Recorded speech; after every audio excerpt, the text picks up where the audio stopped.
Is it all revenue you can make with email marketing? Hi, my name is Andrei. I'm the founder of Flowing Email Marketing Agency as well as this YouTube channel. In this video, it should be a short video.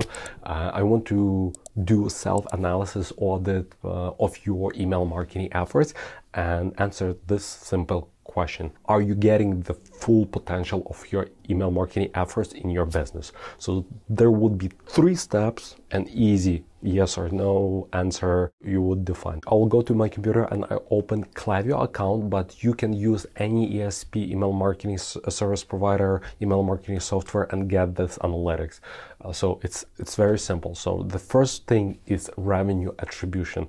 I know there's a lot of things like it's too much attributed to the emails, but this is kind of rule of thumb, very generic, and you will see your benchmark compares to the others. So our internal, like our agency benchmark is that 30% of the revenue should be attributed to emails, and there's should be equal split between flows, automations, and campaigns. So let's check this account and let's do very quick audit. So as you can see, the total revenue 315, and revenue from Klaviyo from email marketing is 28%. So in this case, we know that there should be additional 2% revenue lift. However, let's go one step deeper. So it should be similar split between the revenue, should be at least 15% for flows and at least 15% for campaigns. So here we get from flows we have 11% and for campaigns 16. So I can see right away so that here it can be, flows can be improved by additional 4% at minimum.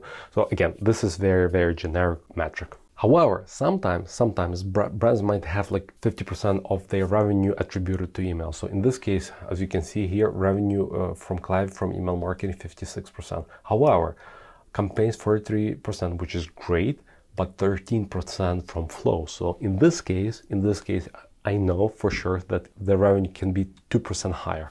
However, as I said, this is the first step and it's very generic like numbers. So let's now check flows and campaigns, placed order for flows, placed order for campaigns, and it will give you better picture.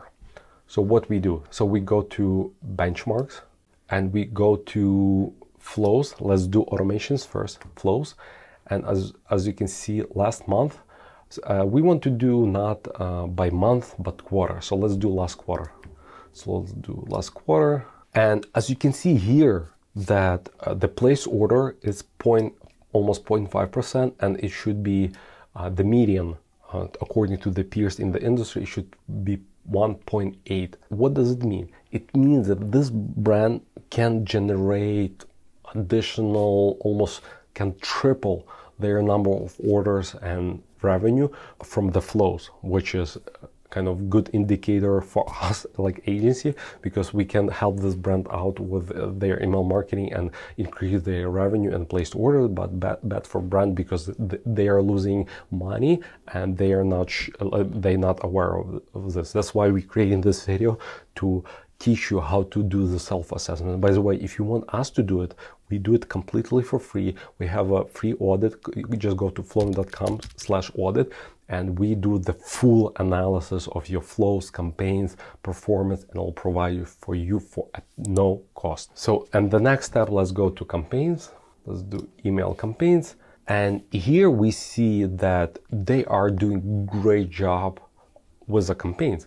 As you can see here, place order is their current is 0.26% and it should be 0.1. So basically they're doing two and a half times more. This simple, very simple audit, which should take you less than 5 minutes, and if you do a few times, it probably take you less than 2 minutes, will show you exactly where you stand with email marketing, and it might be good indicator for you to kind of hire or fire your agency, hire or fire freelancer, hire or fire somebody internally to do email marketing for you. Let me know if you have any additional questions and I will be glad to answer them. Thank you.